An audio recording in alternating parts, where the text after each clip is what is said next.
Imagine this. You're scrolling through your social media feed and you see your friend just posted a photo. He's standing next to a brand new BMW, shiny rims, black on black, the kind of car that turns heads at every traffic light. And you know something most people don't. That same friend is behind on his rent. He's borrowing money from his family. His credit card is maxed out. But somehow, some way, he's driving a car worth $40,000. Now here's the question that nobody wants to ask out loud. Why? Why do people spend money they don't have on things they don't need to impress people who aren't even paying attention? The answer isn't stupidity, it's not laziness, and it's definitely not a financial problem, at least not at its root. It's your ego. And today, we're going to talk about why your ego might be the most expensive thing you own. Here's what most people believe. They think their financial decisions are logical. They think they buy things because they need them, or because they worked hard and deserve them, or because it was a good deal. But research in behavioral economics tells a very different story. Studies show that the majority of consumer purchases, especially big, visible ones, are driven not by need or logic, but by something far more powerful, the desire to feel significant. We want to feel important. We want to feel respected.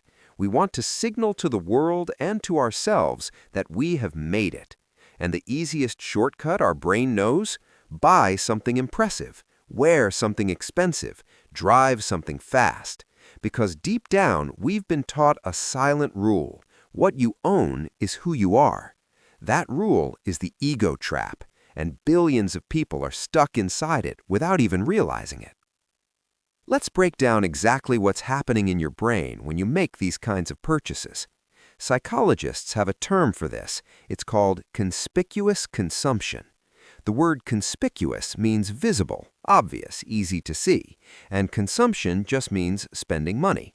So conspicuous consumption simply means spending money in ways that other people can see, specifically to signal your status, your wealth, or your success.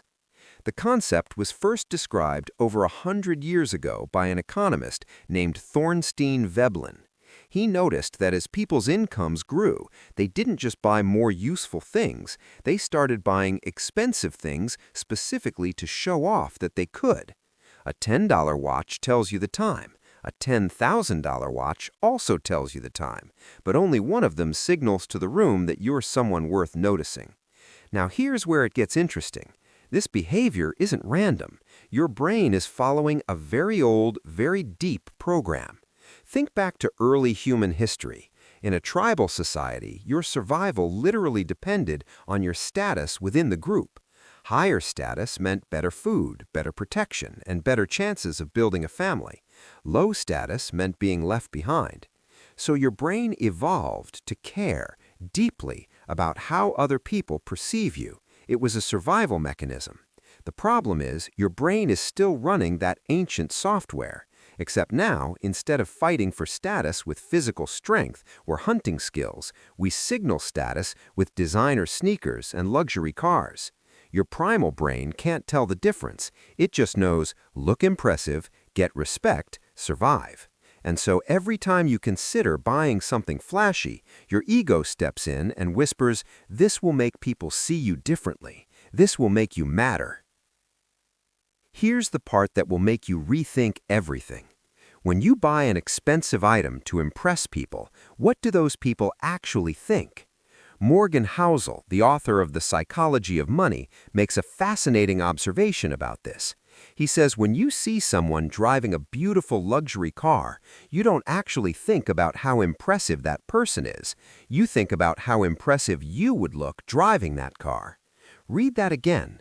People don't admire the owner, they admire the object, and they immediately make it about themselves. So the entire fantasy that people will see your expensive purchase and think more highly of you is almost entirely an illusion. You're spending real money chasing a feeling that barely exists in other people's minds. And here's the second, deeper insight. The people who are actually wealthy rarely play this game. Study after study on millionaires shows that the majority of wealthy people drive ordinary cars, wear modest clothing, and live in modest neighborhoods relative to their income.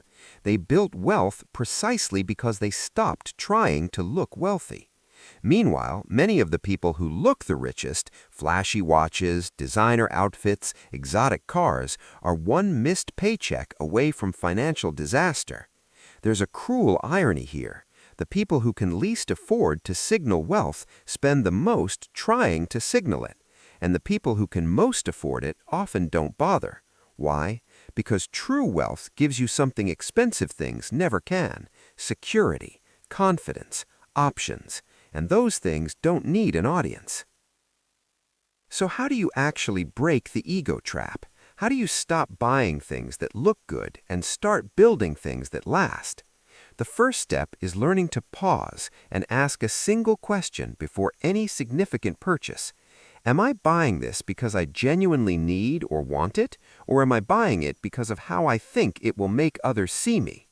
Be brutally honest, because ego purchases almost always come with a specific feeling attached, a fantasy of walking into a room, posting the photo, parking the car. If the purchase only feels exciting in the context of other people seeing it, that's a red flag. The second step is to shift where you seek significance. Here's the truth: the need to feel important is not a flaw, it's human. The goal isn't to kill your ego, it's to redirect it. Instead of seeking significance through what you buy, seek it through what you build: your savings rate, your investment portfolio, your skills, your health. These things don't photograph well, they don't trend on social media, but they compound silently, and over time they create the kind of wealth that actually changes your life. The third step is to understand the real cost. Every ego purchase has a hidden price tag beyond the sticker price. Money spent on impressing others is money that isn't growing.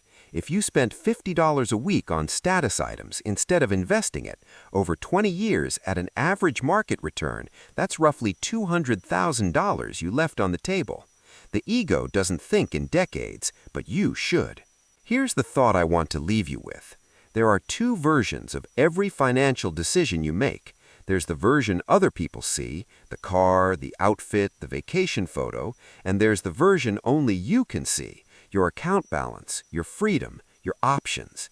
The ego only cares about the first version. Wealth is built entirely from the second.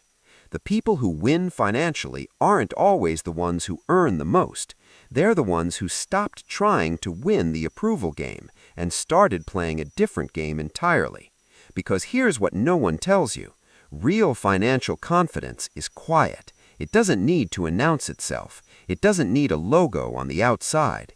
It shows up in the life you're able to live when nobody's watching. Your ego will always want more, but your future self needs better. Fix the mind, fix the money.